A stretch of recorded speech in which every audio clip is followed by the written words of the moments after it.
Welcome to steno dictation. Dictation 5 second बाद शुरू होगा।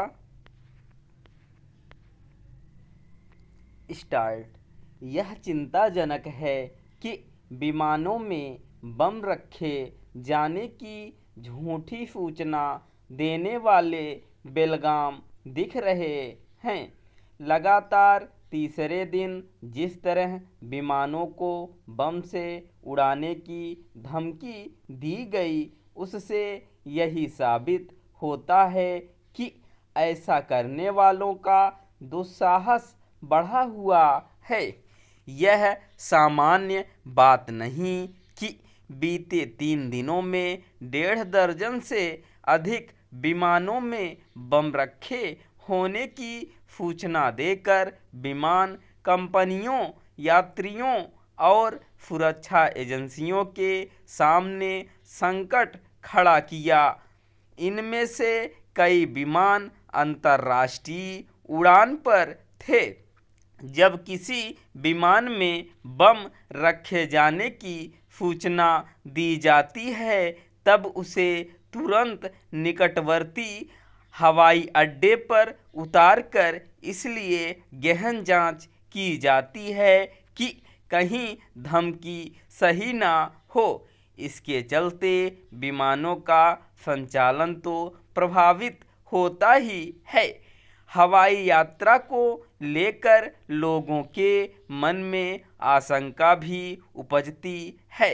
इसके अलावा विमान यात्रियों को समय पर अपने गंतव्य तक पहुंचने में देर भी होती है।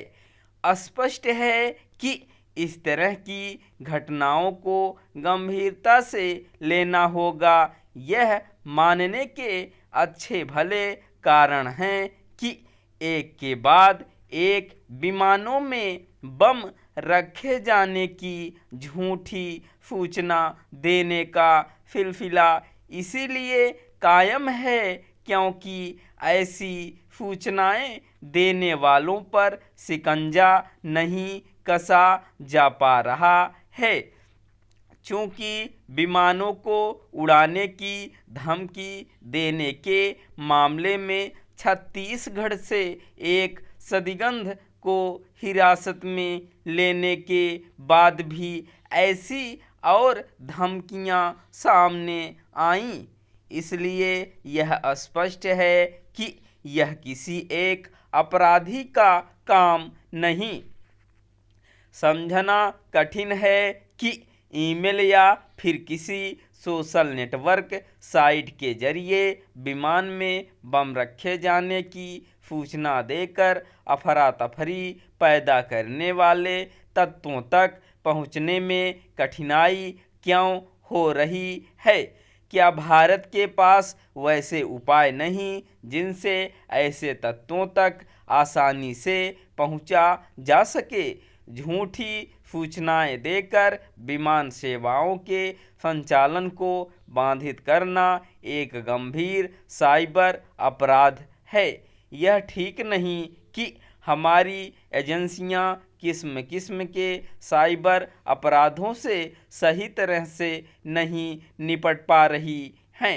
हैरानी नहीं कि इसीलिए उनका दुस्साहस बढ़ता जा रहा है। इसकी अनदेखी नहीं की जा सकती कि कुछ समय पहले स्कूलों, अस्पतालों, संग्रहालयों आदि में बम रखे जाने की झूठी सूचनाएं देकर लोगों और साथ ही सुरक्षा एजेंसियों को त्रस्त किया गया था। इन सब मामलों की जांच तो की गई, लेकिन शायद ही किसी मामले में धमकी देने वालों की पहचान और पकड़ की जा सकी हो।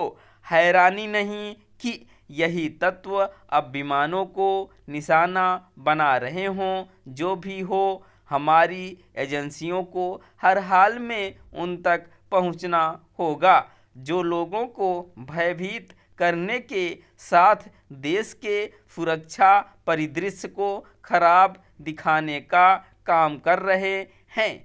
ऐसे तत्वों को सबक नहीं सिखाया गया तो यहाँ वहाँ बम रखने की झूठी सूचनाओं से छुटकारा मिलने वाला नहीं है। स्टॉप।